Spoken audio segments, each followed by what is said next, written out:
মুছলমানকো 3 প্ৰজন্মৰ নথিপত্ৰ দিয়াৰ পাছতো দিয়া নহল ভূমিৰ পট্টা ৰাজ্যত চলি থকা উচ্ছেদৰ সন্দৰ্ভত সংবাদমেল AIUDFৰ উপ সভাপতি আমিনুল ইছলাম আৰু সাধাৰণ সম্পাদক ৰফিকুল ইছলামৰ উচ্ছেদ অভিযানক লৈ ৰাজ্য চৰকাৰৰ বিৰুদ্ধে এইদৰে সৰব হৈ পৰিছে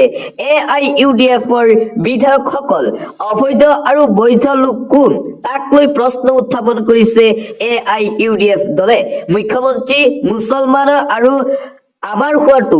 AIUDFৰ কোনো লক্ষ্য নহয় AIUDFে অসমখন আগুৱাই যোৱাটো বিচাৰে অসমত সাম্প্ৰদায়িকতা শেষ হোৱাটো বিচাৰে সকলো জাতি ধৰ্মই মিলি অসমখনক আগুৱাই নিয়াটো AIUDFৰ একমাত্ৰ টাৰ্গেট এইদৰে মন্তব্য কৰে AIUDFৰ বিধায়কে পৰৱৰ্তী খবৰ মুখ্যমন্ত্ৰী হিমন্ত বিশ্ব শৰ্মাই চকীখনৰ মৰ্যাদা বুজিয়েই নাপায়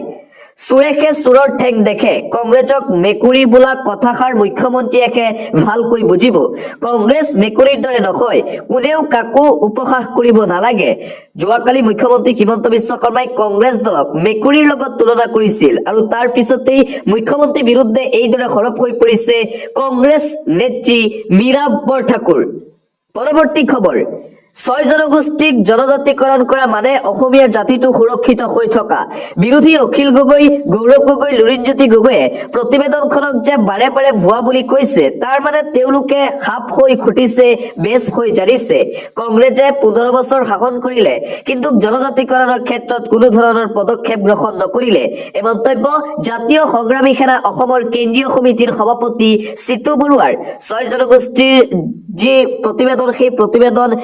দাখিল কৰাৰ পিছতে মুখ্যমন্ত্ৰী ডক্টৰ হিমন্ত বিশ্ব শৰ্মা আৰু বিজেপি চৰকাৰক এতিয়া ধন্যবাদ জনাইছে অসমৰ জাতীয় দল সংগঠন সমূহে দিবলৈছো আন এটা গুৰুত্বপূৰ্ণ খবৰ কঠোৰ NHM চাকৰি হেৰুৱালে 217 গৰাকী চিকিৎসা কৰ্মীয়ে ৰাজ্যৰ স্বাস্থ্য খণ্ডৰ বাবে এটা বৃহৎ খবৰ আহি পৰিছে চাকৰি হেৰুৱালে 217 গৰাকী চিকিৎসা কৰ্মীয়ে প্ৰতিবাদৰ মাজতে NHM ললে কঠোৰ সিদ্ধান্ত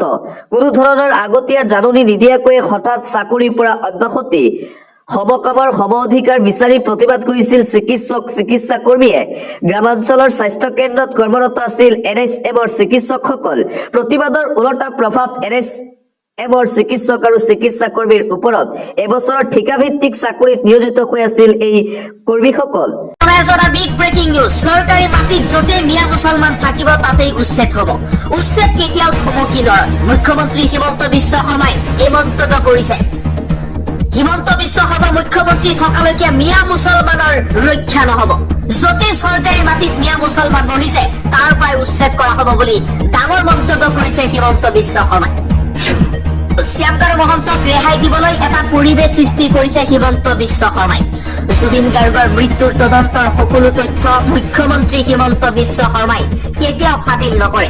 APCCৰ সভাপতি গৌৰৱ গগৈৰ এই দাবী অসমৰ সংখ্যালঘু মুছলমানক অত্যাচাৰ কৰা হিমন্ত বিশ্ব শৰ্মাৰ মূল কাম হৈ পৰিছে সন্দেহজনক নাগৰিক শব্দ দুটা মুছলমানসকলক নিৰ্যাতন কৰিবলৈ উদ্দেশ্য প্ৰণোদিতভাৱে আৱিষ্কাৰ কৰা হৈছে হিমন্ত বিশ্ব শৰ্মাক লৈ সৰব হৈ এই মন্তব্য কৰিছে AIUDFৰ বিধায়ক আমিনুল ইছলামে কৈছে আগন্তুক 2026 চনৰ নিৰ্বাচনৰ পূৰ্বে সংখ্যালঘু মুছলমানক অত্যাচাৰ আৰম্ভ কৰিছে আৰু এই অত্যাচাৰ 2026 চনৰ নিৰ্বাচনৰ পূৰ্বে চলি থাকিব হিমন্ত বিশ্ব শৰ্মাই জনা ভাল হিটলাৰী শাসন ব্যৱস্থা বেছি দিন তিষ্টি নাথাকে আমিনুল ইছলামে কৈছে নিৰীহ নিৰপৰাধী দিন হাজিৰা কৰি খোৱা মানুহৰ ওপৰত এই অত্যাচাৰ এই জুলুম ওপৰৱালাই ভগৱানে কেতিয়াও সহ্য নকৰে হিটলাৰী শাসন ব্যৱস্থা চলিছে